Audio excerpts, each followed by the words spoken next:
Hi, ഞാൻ TLCയിൽ വന്നത് എനിക്കൊരു കീലോയിഡ് ഉണ്ടായിരുന്നു ലെഫ്റ്റ് ഇയറിൽ. ഇതിന് മുന്നേ റൈറ്റ് ഇയറിലും ഉണ്ടായിരുന്നു കീലോയിഡ്. അപ്പം അത് വേറൊരു ഹോസ്പിറ്റലിൽ പ്രൊസീജിയർ ചെയ്ത്, പക്ഷെ അത് ഇച്ചിരി പ്രശ്നമായിട്ട് അത് കാരണമാണ് ലെഫ്റ്റിലും വന്നത്. അപ്പം എൻ്റെ ഒരു മാം ഇങ്ങനെ പറഞ്ഞു, ബിജാസ് മാം പറഞ്ഞു, മാമിൻ്റെ ഫ്രണ്ട് ഇവിടെ ട്രീറ്റ്മെൻറ്റ് എടുക്കുന്ന കീലോയിഡിൻ്റെ. അപ്പോൾ അനൂപ് ഡോക്ടറിൻ്റെ കാര്യമൊക്കെ പറഞ്ഞ് അങ്ങനെ ഞാൻ വന്ന് ഇവിടെ ചോദിച്ചു അനൂപ് ഡോക്ടറിനോട്.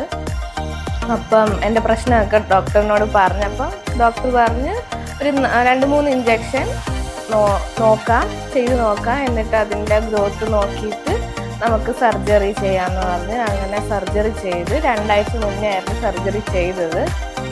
നല്ല പ്രൊസീജിയറായിരുന്നു. ഇതിന് മുന്നേ ചെയ്ത പ്രൊസീജിയർ ഒരു 2 ആഴ്ച ഞാൻ ഹോസ്പിറ്റലിൽ കിടക്കേണ്ടി വന്നായിരുന്നു. പക്ഷേ ഇവിടെ ചെയ്തപ്പോൾ ഒരു ദിവസത്തിനുള്ളിൽ പ്രൊസീജിയറൊക്കെ ചെയ്ത് കഴിഞ്ഞിട്ട് അങ്ങ് പോയി. ഇപ്പോൾ സ്റ്റിച്ച് എടുത്തു, എല്ലാം ഓക്കെ ആണ്.